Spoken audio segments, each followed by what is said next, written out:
જય હિન્દ મિત્રો, નમસ્કાર, ભારત માતા કી જય.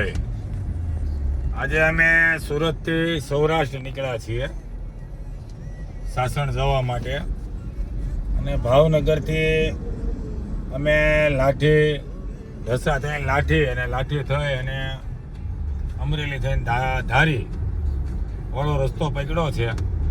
અને ખૂબ જ આનંદ થાય કે જે 2-3 વર્ષ પહેલા વૃક્ષો વાવેલા છે આ સદભાવના ચેરિટેબલ ટ્રસ્ટ દ્વારા, એ આજે ખૂબ મોટા થઈ ગયા છે.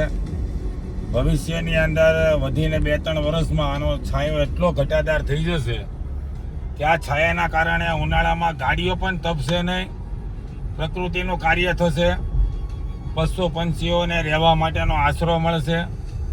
અને જે આ સદભાવના ચેરિટેબલ ટ્રસ્ટ રાજકોટની છે અને સૌરાષ્ટ્રની અંદર ખૂબ જ વિશાળ પ્રમાણમાં વૃક્ષારોપણ કર્યું છે.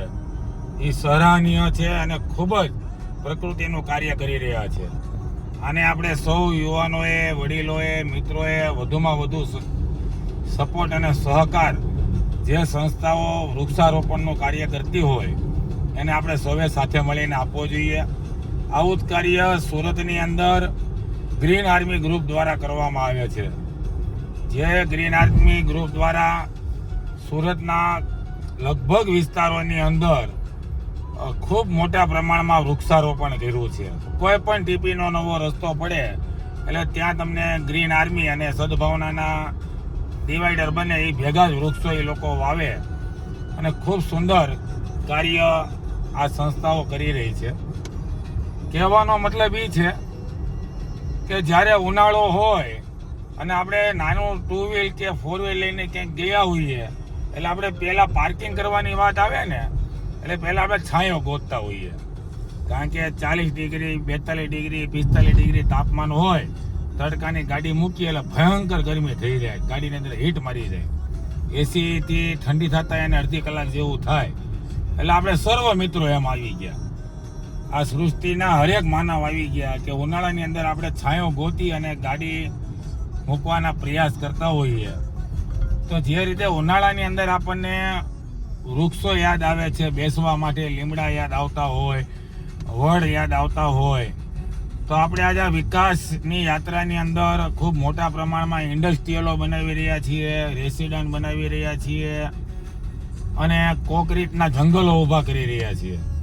તો સાથે સાથે આપણા વિસ્તારની અંદર આવી કોઈ સંસ્થા, ગ્રીન આર્મી ગ્રુપ હોય, સદભાવના ચેરિટેબલ ટ્રસ્ટ હોય કે અન્ય કોઈ પણ સંસ્થા દ્વારા વૃક્ષો વાવવામાં આવ્યા હોય તો એની જાળવણી આપણે કરીએ ને. આપણે વાવી ન શકીએ તો કાંઈ નહીં, આપણે એને મદદ ન કરી શકીએ તો કાંઈ નહીં, પણ આપણા ઘરની આજુબાજુમાં આપણે ક્યાંય ફેક્ટરી હોય ત્યાં કોઈ વૃક્ષારોપણ કર્યું હોય અને એ વૃક્ષ આ ચોમાસામાં પવનના કારણે કે કોઈ પણ કારણોસર ત્રાહું થઈ ગયું હોય, આડું થઈ ગયું હોય અથવા પડી ગયું હોય તો એને ઊભો કરીને વાહડાનો સપોર્ટ આપી અને ઉછેરવાના પ્રયાસ તો આપણે કરવા જોઈએ.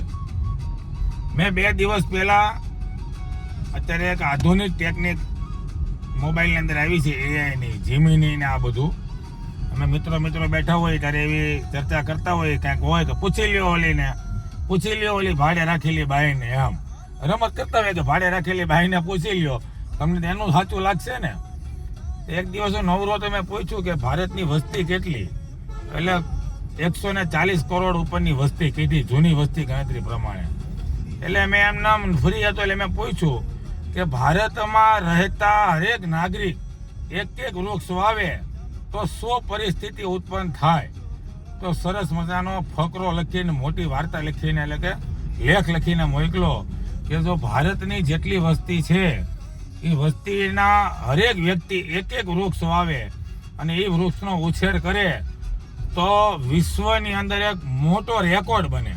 અને ભારતની અંદર જે ગ્લોબલ જે પરિસ્થિતિઓ ઉત્પન્ન થાય છે કે વરસાદ હોય ત્યારે વરસાદ ન આવતો હોય, ઉનાળામાં ગરમી વધુ પડતી હોય, શિયાળામાં ઠંડી ન પડતી હોય, આ જે પ્રશ્નો છે એનું 1000% નિવારણ આવી જાય.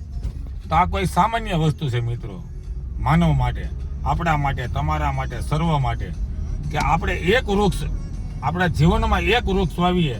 આપણા ઘરમાં 4 વ્યક્તિ હોય ને 4 વ્યક્તિ મળી આપણી સોસાયટીની આજુબાજુમાં, આપણા ગામમાં આપણા વિસ્તારમાં આપણે એક વૃક્ષ વાવી, એક વ્યક્તિ એક વૃક્ષ વાવ્યા ભારતના, તો હકીકતમાં ખૂબ મોટા પ્રમાણમાં પ્રકૃતિની અંદર પરિવર્તન આવે એ 100% વાત છે. પણ આપણે એ કરી શકતા નથી, કારણ કે આપણને આમાં ક્યાંક ને ક્યાંક સાંભળવું ખૂબ ગમે છે કે આ થાય તો સારું, ઓલો કરે તો સારું. ઓલી કહેવત છે ને, શિવાજી જેવા બાળકો જોઈએ છીએ કે આ દેશનું, આ રાષ્ટ્રનું હિત કરી શકે. પણ આપણા ઘરે શિવાજી જોતા નથી.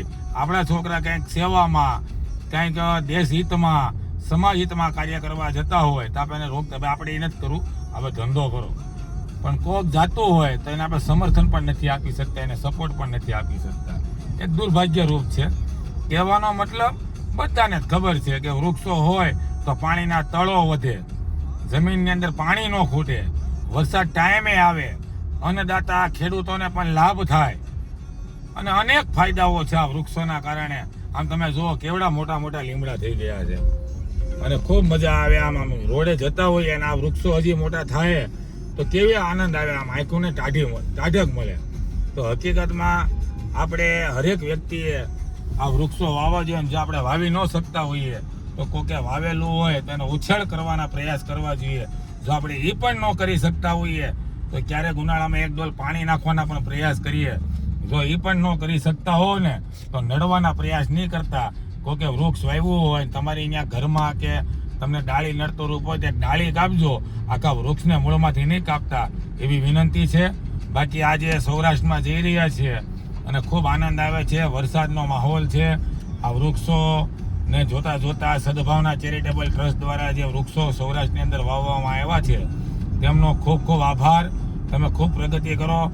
તમે ખૂબ, ઈશ્વર આ પ્રકૃતિ તમને શક્તિ આપે, એટલી શક્તિ આપે કે તમારો જે ટાર્ગેટ હોય એ ટાર્ગેટથી 10 ગણા વધારે તમે વૃક્ષો વાવી શકો અને તમને સહયોગ મળે, લોકોનો સહયોગ મળે, દાતાઓનો સહયોગ મળે, સર્વ જનતાનો સહયોગ મળે. આવી તમામ સંસ્થાઓને એવી ભગવાનને પ્રાર્થના. જય દ્વારકાધીશ, જય સિયારામ, જય હિન્દ, વંદે માતરમ, ભારત માતા કી જય.